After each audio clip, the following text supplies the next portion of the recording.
إذا أعجبك الفيديو لا تنسى الاشتراك ومشاركته مع أصدقائك وتعليق تشجيعا لنا لكي نستمر بنشر المزيد.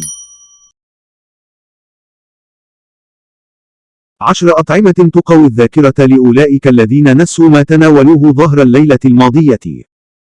ما تسميه الذاكرة هو في الواقع عالم غريب، لا ذكريات ولا أوقات لا تنسى مخفية فيه. يصبح الموقف أكثر إثارة للاهتمام عندما يكون هناك العشرات من المعلومات التي يجب وضعها في الاعتبار. على سبيل المثال، تجد صعوبة في حفظ عرض تقديمي تحتاج إلى التحضير للعمل أو عندما تبدأ العمل عندما تكون الاختبارات على باب المدرسة. ومع ذلك، من خلال تناول القليل من الطعام الصحي، يمكنك تقوية ذاكرتك والتأكد من أن عقلك يستمر في العمل بشكل صحي. هذا هو بالضبط سبب دعم هذه الأطعمة. قبل أن تنسى، يمكنك أيضا إلقاء نظرة على المشروبات التي تساعد في تقوية ذاكرتك. انظروا، نحن لم ننس. سبب آخر لعدم تفويت منزلك: البيض. الآن لدينا سبب آخر لنحب وأكل البيض، وهو عنصر لا غنى عنه في كل ثلاجة، وجميع المعجنات ووجبات الإفطار تقريبا. إنه من الأطعمة التي لا تتركنا وحدنا من حيث تقوية الذاكرة. إن حقيقة احتوائه على فيتامين B12 هو العامل الأكثر أهمية، بينما يساهم تزويد أجسامنا بفيتامينات ألف في الأداء المنتظم والصحي للدماغ.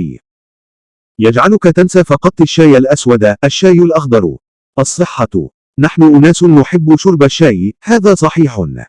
لكن بشكل عام، معظمنا مغرم بالشاي الأسود. ومع ذلك، فإن الفوائد المختلفة للشاي الأخضر تنتظر أن يتم تخميرها بجوارنا مباشرة. لماذا الشاي الأخضر مهم؟ لأن مادة تسمى الثيانين في هذا الشاي الجميل تزيد من الاتصال بين أجزاء مختلفة من الدماغ، مما يساعد كثيرا في زيادة التركيز وتقوية الذاكرة. لا أحد يعرف هذا ولكن الجوز، الذي نعلم بالفعل أنه مفيد لدماغنا لأن شكله مشابه للدماغ، هو التالي. قوته الخارقة تأتي من الأحماض الدهنية المتعددة غير المشبعة فيه.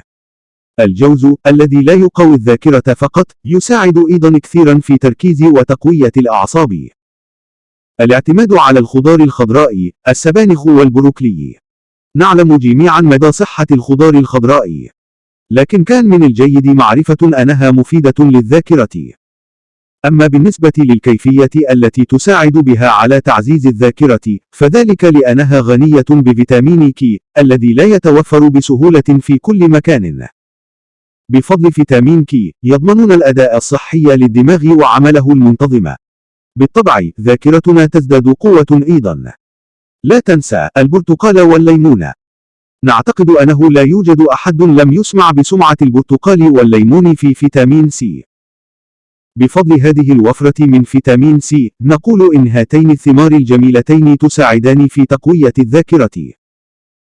لأن فيتامين سي مفيد للدماغ بسبب خصائصه المضادة للأكسدة القوية وتأثيره المنشط، مما يزيد من قوة إدراكنا.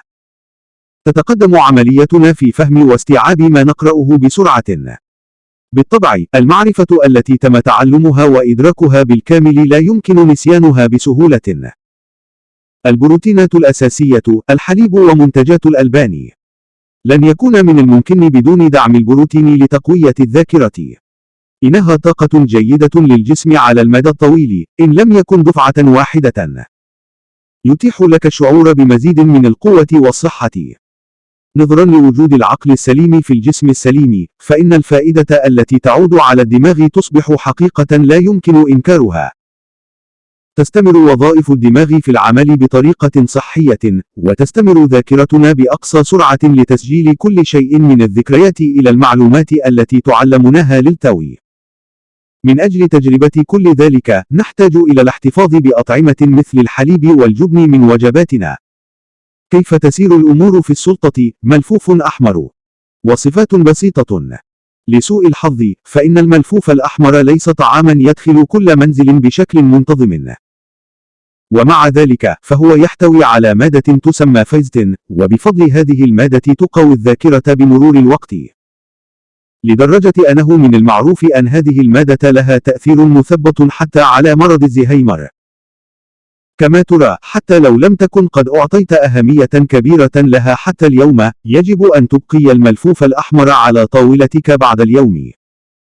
هذا يعني أنه إذا حان الوقت للقاء الجنكة بيلبا. الجنكة بيلبا نبات يستهلك في الغالب عن طريق البناء. ربما تكون قد سمعت اسمه لأول مرة، فابحث عنه وأنت فيه.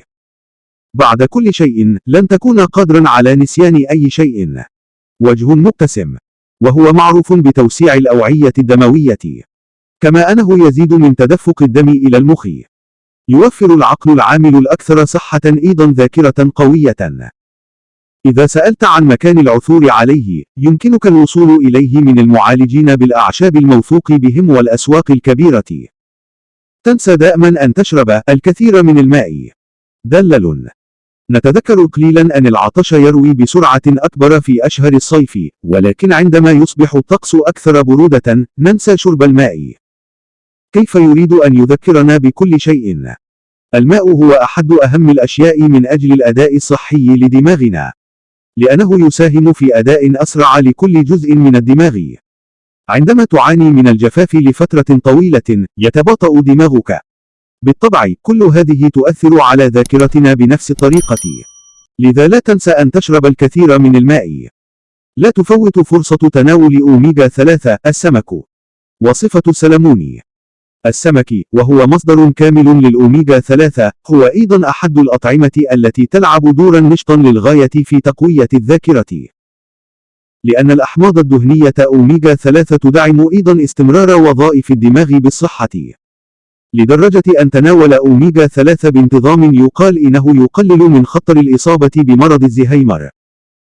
ملاحظة مهمة: كل هذه الأطعمة يمكن أن تساهم بشكل كبير في تقوية ذاكرتك عند تناولها بانتظام.